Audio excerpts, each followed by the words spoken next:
Boa tarde, Dr. Carlos Camponês. Obrigado pela sua disponibilidade para mais uma conversa na biblioteca. De resto, estamos hoje num espaço novo da Faculdade de Letras. O espaço não é propriamente novo, digamos, a finalidade dele é que é nova. Estamos aqui na Biblioteca Mário Mesquita, que quando esta conversa for publicada, este espaço já foi inaugurado e, portanto, é um espaço novo para os estudantes de jornalismo poderem aqui fazer as suas pesquisas, as suas investigações, etc. Portanto, é, de certa forma, também um momento simbólico, digamos assim, as conversas na biblioteca terem estado aqui numa espécie de pré-inauguração nesta conversa e, portanto, obrigado uma vez mais pela disponibilidade. Eu queria começar precisamente por tentar estabelecer aqui uma ponte entre aquilo que foi o pensamento crítico relativamente ao jornalismo do Mário Mesquita, pedindo-lhe, tendo isso por referência, como é que olha hoje para, enfim, de uma forma muito genérica, como é lógico, para o cenário jornalístico português, quer dizer, a partir do pensamento que o Mário Mesquita nos legou e que agora temos aqui a sua magnífica biblioteca. Também queria agradecer o vosso convite. E isto não foi preparado nesse contexto, mas para mim diz-me muito estar nesta biblioteca. Porque o Mário Mesquita foi meu orientador de mestrado, esteve para ser de doutoramento, foi meu diretor no Jornal Diário de Lisboa e eu estive também na preparação desta biblioteca. E passaram-me pelas mãos muitos livros que me evocaram muitas conversas com ele, nomeadamente a propósito do jornalismo. Eu penso que o Mário Mesquita é, sem dúvida, uma das pessoas que nos últimos anos mais pensaram o jornalismo e que certamente deixou uma marca absolutamente, uma marca indelével do que é o pensamento sobre o jornalismo e inclusivamente sobre a história do jornalismo. Não me refiro só àqueles pontos comuns como a sua direção do Diário Notícias, do Diário Lisboa, mas também o seu pensamento e o seu pensamento crítico que exerceu durante muito tempo nos jornais, no Diário Notícias, no Público. Como é que ele olharia hoje para a forma como se faz informação, sobretudo nos meios audiovisuais? Aquilo que foi a minha experiência com ele, porque ele continua a olhar isso muito posteriormente, muito depois dessas intervenções, e obviamente ele tinha um olhar muito crítico e, acho eu, muito desencantado, não é? Sobretudo, partindo do pressuposto, eu não estou a falar para o Mário Mesquita, estou a falar a partir da minha interpretação do Mário Mesquita, obviamente, não queria assumir esse arrojo. Ele tem uma visão muito crítica, teria uma visão muito crítica, nomeadamente, acerca das possibilidades dos próprios jornalistas exercerem os poderes dentro das redações. Obviamente, ele também trabalhou muito isso, os constrangimentos a que os jornalistas estavam no exercício da sua profissão, os constrangimentos não só das rotinas jornalísticas, mas também os constrangimentos no que se refere aos contextos económicos e ao contexto de concorrência dentro dos próprios órgãos de comunicação social. E ele via isso de uma forma complexificada, tinha em conta esses diferentes fatores. De resto, ele é vítima um pouco desta competição. Justamente, não é? E inclusivamente, mas também eu tenho a ideia que ele via também, de uma forma crítica, o papel que os jornalistas também desempenharam, digamos, neste processo neste processo complicado que nós assistimos hoje nos média, com vários problemas no que se refere à qualidade da informação, no que se refere, inclusivamente, a alguma liberdade de expressão no sentido lato do termo, não é? Exato. Ainda bem que toca nessa questão da liberdade de expressão, porque dá-me a oportunidade, enfim, quer a liberdade de expressão e todas as questões que andam à roda dela, como as questões depois éticas e deontológicas, que são áreas em que tem trabalhado e pesquisado profundamente. Mas, voltando a essa questão, de facto, da liberdade de expressão, há uma obra que me parece ser um pouco provocadora, do Mike Hume, não é? Que é O Direito a Ofender, a Liberdade de Expressão ou Politicamente Correto, onde ele, entre muitas outras coisas, defende que sem a subversiva liberdade de questionar o inquestionável, ou seja, aquilo a que ele chama o direito a ofender, a sociedade não teria chegado à aceitação das ideias antirracistas e dos direitos das várias minorias. Enfim, estou a resumir, naturalmente, enfim, uma ideia que é muito mais... Como é que olha para estas questões? Sobretudo, se quiser aqui também estabelecer uma outra ponte, não é? E voltando novamente ao pensamento crítico de Mário Mesquita, que é entre a informação apressada e com a ânsia sempre do direto e em detrimento de uma informação muito mais mediada, muito mais refletida e editorializada, que será a informação do indiferido. Claro. Esse livro do Mike Hume diz-me muito, inclusivamente, regularmente o trabalho com os alunos de mestrado. E é interessante que muitos alunos de mestrado, eu verifico, ficam um pouco chocados com aquilo que é entendido hoje como uma certa radicalidade de pensamento. Exato. Eu, de facto, devo dizer que vejo isso em duas dimensões. Uma coisa é a dimensão pessoal, como eu gosto de lidar a liberdade de expressão e a liberdade de pensamento. Enquanto cidadão. Enquanto cidadão. Eu posso dizer, se nós tivermos por referência o Mike Hume, que eu sou um politicamente correto. Exato. Mas isso é uma situação. E outra coisa é perceber que, em nome do politicamente correto, nós devemos começar a criar barreiras, restrições, etc. Obviamente que isso, a ideia que eu tenho que nós devemos manter a liberdade de expressão mais livre quanto possível, não é? Tem um problema. Tem um problema que por vezes eu tenho que ouvir coisas que não gosto, em tons que não gosto, não é? E tipos de discussões que não me parecem corretas, que me parecem escusadas, etc. Mas o ponto de vista de Mike Hume diz-me muito, não é? E um dos exemplos que eu costumo trabalhar tem a ver... Basta nós recuarmos na história das ideias para ver, não é? Quantas coisas, o sacrifício que muitas pessoas fizeram por alcançar liberdades que hoje são inquestionáveis. São comezinhas. E ainda faz sentido, portanto, como ele diz, ele cataloga muito as pessoas que se opõem a isso como os anti-Voltaires, não é? Justamente. Portanto, nessa ideia de pôr barreiras à tal liberdade. Eu acho que é legítimo nós, na discussão, pormos barreiras. Legítimo no sentido, eu não aceito discutir nesses termos. Não é? Regulamentar as formas como o fazemos é que me parece mais complicado.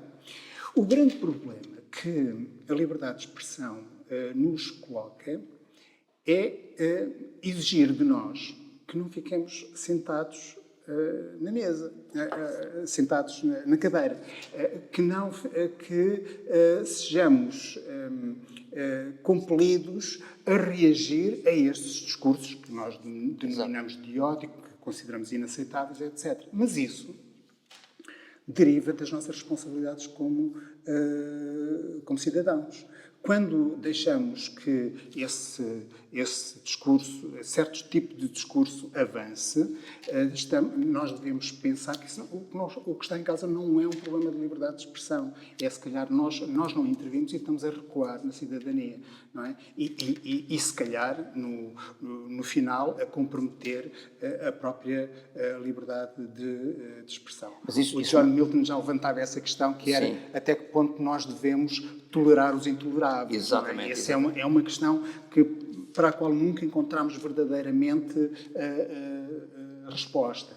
Mas eu penso que a intolerância não é um problema enquanto nós estivermos dispostos a lutar contra ela. Não é? Contra essas formas de intolerância. Porque e precisamente suscitar isso, portanto, que já, enfim, que é dessa questão até que ponto é que se deve tolerar o intolerável, porque, tendo em conta precisamente a crescente afirmação no espaço público, não é? Dos discursos radicais, não é? Sobretudo do radicalismo mais populista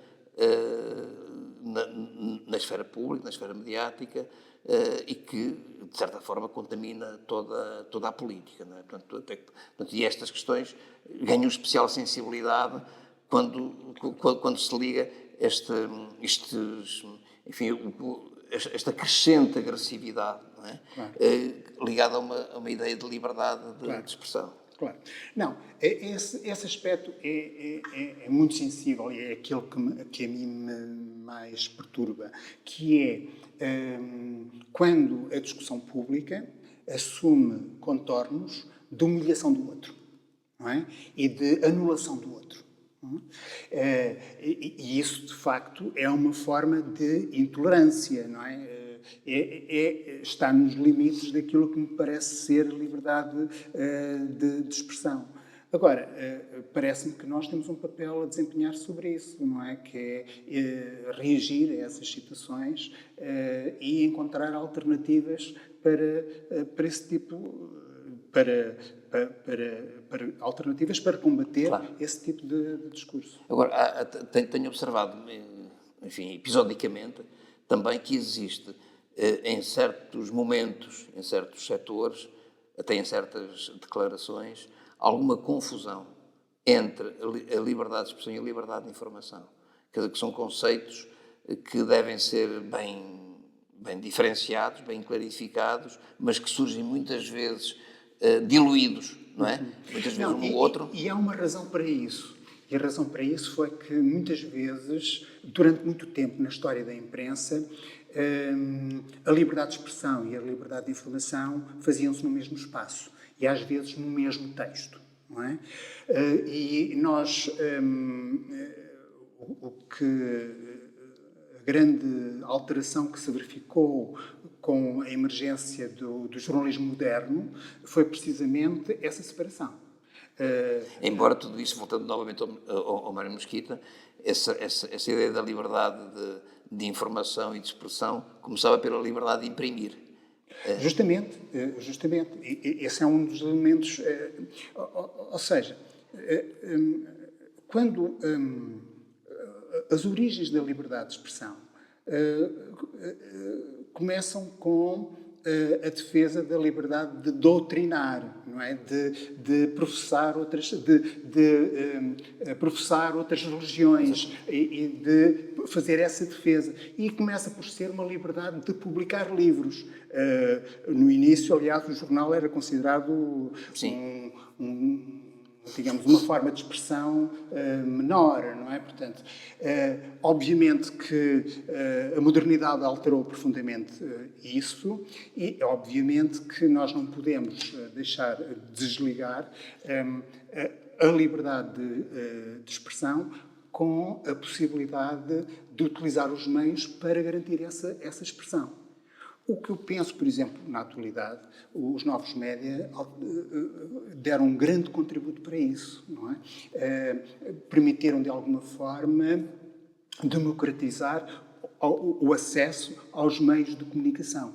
Diria que a liberdade de imprimir como se colocava Exato. aqui há uns anos atrás, ou umas décadas, não se coloca hoje como nessa altura. Hoje, se calhar, o nosso problema é a liberdade de nos exprimirmos, utilizando os média, mas termos alguém que nos ouça, que nos dê importância. E esse aspecto parece-me mais relevante hoje e mais sensível, porque, quer dizer, eu tenho hoje liberdade de fazer os comentários políticos, enfim, sobre os mais variados assuntos, através dos média sociais, que eu próprio crio, que eu próprio utilizo, mas a questão é saber até que ponto eu sou ouvido e sou tido em conta. Essa é a questão que ainda não está resolvida. Sim, mas significa isso que atribui pouca eficácia a esses meios digitais, enfim, comumente chamadas redes sociais, em que hoje qualquer pessoa, digamos, que tem acesso e pode Não, exprimir e eu fomentar. atribuo muita importância. E atribuo muita importância num primeiro momento porque eles são um elemento muito importante para alargar a liberdade de expressão. Não é? Nós hoje falamos às vezes que a liberdade de expressão está em retrocesso. Bom, retrocesso, tendo em conta o que nós hoje entendemos por liberdade de expressão, não é? A exigência dos critérios de liberdade de expressão. Como é que compagina isso quando nós assistimos em vários países, em várias universidades, sobretudo lá fora, em que se estão a censurar livros, em que se estão a reescrever histórias, quer dizer, no fundo, é a liberdade de expressão que está em causa. Sim, sem dúvida. Mas com uma grande diferença. É que nós podemos protestar, podemos manifestar-nos, podemos lutar contra isso. Basta recuar na nossa história há 50 anos atrás e nem isso era permitido. Não é? Isso era uma decisão que vinha de cima e ponto final. E quem lutasse contra isso muitas vezes tinha que pagar com a prisão, com o envio para o serviço militar para as colónias, etc. Mas hoje paga com o vexame nas redes sociais, as pessoas que criticam essa tomada de posições. Sim, mas apesar Isto é uma outra forma de julgamento popular. Claro, os processos mudaram, mas parece-me que, contudo, não estamos a falar das mesmas consequências. E há um aspecto que também me parece muito importante. Quando nós hoje falamos do recuo da liberdade de expressão, tem a ver com tempos mais recentes, tem a ver com uma forma que nós idealizamos sobre o que é a liberdade de expressão, que é uma forma também mais complexa. Nós hoje somos mais exigentes com as condições da liberdade de expressão. Liberdade de expressão não é apenas a possibilidade de eu dizer o que eu penso. É também um conjunto complexo que nós criamos, e bem, que nos leva a ser mais exigentes com as condições dessa liberdade de expressão. Em muitos países, ter a liberdade de escrever num jornal já é uma grande liberdade. Não é? E, aliás, quando nós falamos do discurso do ódio, etc., nós talvez devêssemos recuar ao tempo do PREC, por exemplo, não é? Para perceber como é que estes processos se dão em contextos diferentes. Não havia redes sociais, mas nem quero imaginar o que é que seriam as redes sociais nessa altura. Eram discursos muito violentos. Havia muita gente que, quer dizer, que no contexto da liberdade não poderia exprimir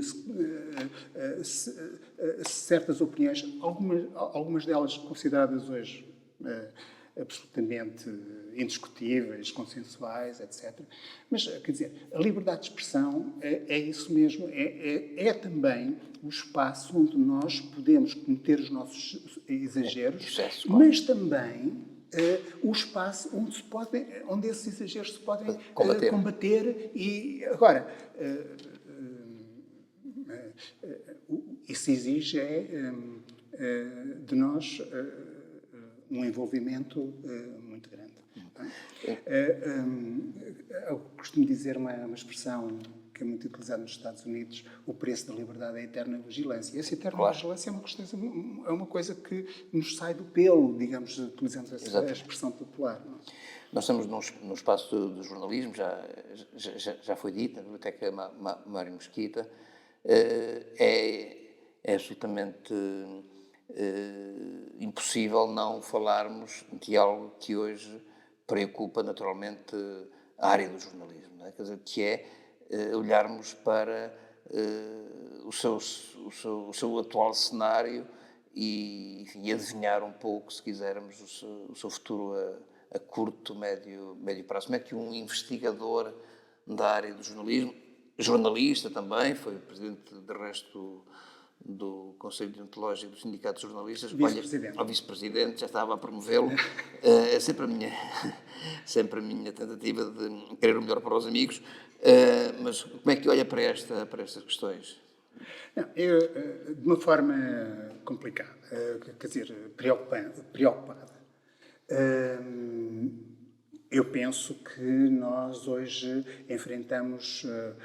estamos num momento de grande viragem do jornalismo. E penso, e este é um dos tais momentos em que nós devemos dizer que prognósticos só no final do jogo, não é? Porque, quer dizer, as mudanças que se estão a verificar são muito grandes, são sucessivas. Por vezes ainda não gerimos uma mudança, já estamos perante o caso da inteligência artificial. É um caso desses, não é? Que mostra bem que ainda estamos a recompor sobre do impacto do multimédia, da internet, e agora temos a inteligência artificial. E eu vejo isso com grande preocupação. E isso talvez nos possa fazer regressar ao pensamento de Mário Mesquita. Eu tenho desenvolvido isto nos últimos meses e, por causa de Mário Mesquita e por causa de uma intervenção que ele fez na Universidade de Coimbra sobre o jornalismo crítico de Camus. Sim. Bom, isso levar-nos-ia muito longe discutir esse conceito, mas há ali, a partir da discussão do pensamento de Camus sobre o jornalismo, há ali um conceito que é sobre o jornalismo engajado, empenhado. Exato. E que muitas pessoas consideram que é um jornalismo envolvido em causas. E isso muito porque Camus também foi uma pessoa muito empenhada. Completamente comprometida. Sim. Muito comprometida. Mas, na realidade, Camus não defendia esse tipo de jornalismo. Ele, aliás, achava que os intelectuais e os jornalistas, pelo seu papel de mediação, deviam guardar um certo distanciamento relativamente aos acontecimentos para não perderem uma dimensão crítica. E ele defendia o engajamento no jornalismo, mas no próprio jornalismo. Ou seja, ele considerava que os jornalistas, o grande engajamento dos jornalistas era na sua profissão, era na qualidade da sua profissão. E parece-me que esta ideia, que eu de alguma forma encontrei em Camus pelo Mário Mesquita, pode-nos servir de grande referência. Ou seja, há mudanças muito problemáticas, há uma precarização no jornalismo muito grande, que deixa os jornalistas com uma capacidade reivindicativa bastante reduzida. E eu penso que, para responder a estes problemas, mesmo da qualidade da informação, tudo isso, nós temos que pensar num reengajamento dos jornalistas na sua profissão, de modo a que eles consigam fazer com que a profissão seja aquilo que eles pensam. E o que eu estou a dizer é muito problemático. Mas eu tenho feito alguns estudos com jornalistas, entrevistas, etc., e continuo e retiro desses estudos a conclusão de que os jornalistas, de uma forma geral, estão muito conscientes das exigências do seu papel no tratamento da informação para com a sociedade. O grande problema é que eles não conseguem, pelo menos é isso que é transmitido, não conseguem praticar esses valores do jornalismo nas redações onde se encontram a trabalhar. Porque são precários, porque as redações têm pouca gente, mas eu penso que os problemas que nós encontramos no jornalismo não resulta de uma falta de consciência dos próprios jornalistas sobre o que está a passar. Se calhar resultará de uma falta de tempo, uma falta de engajamento no jornalismo, uma falta de capacidade de se organizarem dentro das redações, nos conselhos de redações, nos conselhos de imprensa, tudo isso. E diremos, e voltamos ao início, esse talvez seja um dos grandes desencantamentos que o Mário Mesquita encontraria hoje ao pensar o jornalismo como ele está a ser vivido pelos próprios jornalistas. Normalmente nós costumamos terminar estas conversas pedindo aos nossos convidados que, enfim, que refiram uma, duas, três obras, não necessariamente unicamente o seu campo de trabalho, de investigação, e que, enfim, muito telegraficamente, também explicitem porque é que elas são tão relevantes ou tão importantes para si. Sei que estou a ver aí 3 livros. Eu soube dessa parte da entrevista muito tarde e eu não vivo em Coimbra, portanto, e não tinha a possibilidade de trazer os livros para mim de referência. Mas quais são já agora? E os livros que eu trago são metáforas, digamos, daquilo que eu... Bom, há livros. Para mim há um livro de referência do ponto de vista da literatura que eu gosto muito, que é Amor em Tempos de Cólera, do Garcia Marques. Não é? E acho que é uma história, enfim, muito interessante. Aliás, já utilizei um excerto desse texto, desse romance, até nas aulas de jornalismo. Porque há uma das personagens principais que, no meio da sua paixão, escrevia bem, mas escrevia sempre com os floreados dessa paixão. E depois, quando se tratava de fazer relatórios, ele tinha grande dificuldade de transpor, fazer uma linguagem seca de acordo com aquilo que lhe era pedido. Direi, 2 livros teóricos que me marcaram muito, ou seja, como pensamento. Diria que até nem são muito relevantes para a área da comunicação, do ponto de vista estrito, sobretudo da comunicação, do jornalismo, que é a parte que eu trabalho mais. Um deles é Os Dois Corpos do Rei, de Ernest Kantorowicz, e também Vigiar e Punir, do Foucault. Tendo por referência esses 2 livros, eu trouxe um outro livro, que é uma metáfora disso. Eu gosto desses livros porquê? Porque pela forma como constroem o pensamento, como eles, pela forma como exercem o pensamento crítico, pelos dados novos que trazem, não é? O Kantorowicz li na faculdade, no tempo da licenciatura, e eu já o lia quase como um romance, não é? Como que era um livro que me estava a fazer descobrir, enfim. A metáfora desses 2 livros é um texto também que faz um pouco esse trabalho. Embora num contexto muito particular, que é sobre a história dos jornalistas em França, e que é o Christiane Delporte. Os jornalistas em França, em 1880 e 1950, e este é um trabalho que eu gostava de fazer sobre o jornalismo em Portugal. E tem digamos, esse trabalho crítico, esse trabalho de documento, esse trabalho de trazer dados, factos, que normalmente não são conhecidos e que são muito importantes para nós percebermos o passado e, sobretudo, a partir do passado, entender o presente. Há um outro livro, já que estamos a falar de jornalismo, isto também é uma metáfora, que é um livro que eu também recomendo sempre aos meus alunos, e que é o Serviço de Reportagem, que é pena que o sindicato não continue a fazer, que é sobre os prémios de reportagem, sim. neste caso 1986, 1996. Temos outras antologias de reportagem e há reportagens muito bem escritas, que vêm na linha daquele bom jornalismo que nós falámos. Há aqui a reportagem prémio de jornalismo, por exemplo, do Vítor Bandarra, Sim. numa reportagem que ele fez Na Guarda, absolutamente genial.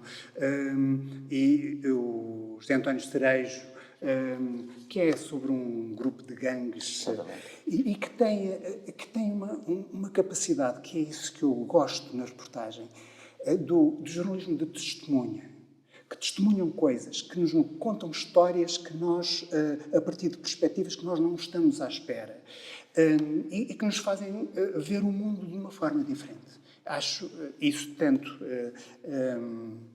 no jornalismo como na literatura, como na investigação, genial. Estou a ler um livro do Nuno Judice, que é O Anjo da Tempestade, que eu conheço pouco Nuno Judice. Direi que estou a descobrir o Nuno Judice depois da sua morte. Comecei a ter mais curiosidade pelo Nuno Judice e estou absolutamente maravilhado com este texto, na medida em que ele propõe-se descobrir a morte do seu tio bisavô. E é um texto construído, quer dizer, nós começamos a perceber rapidamente que é um objetivo muito difícil de ele conseguir, devido à falta de dados, devido à falta de testemunhos, etc., mas que ele vai reconstruindo a partir das suas vivências contemporâneas, o seu conhecimento da arte, a sua vivência da vida, em que, esta é a minha experiência, em que chegamos a um momento que a história já não interessa, que é o que ele diz, as palavras a palavra pela palavra, o discurso, enfim, e eu perdi-me fiquei, digamos... Mas aí, em grande parte, aí também reside o fascínio disso, dessa escrita. A escrita pela escrita. Se me pedirem para... O prazer da linguagem. Se me pedirem para reconstituir a história, eu não sei se é possível, tantas são as divagações que ele faz, mas, quer dizer, direi que isso já não é importante. Muito obrigado. Muito obrigado também.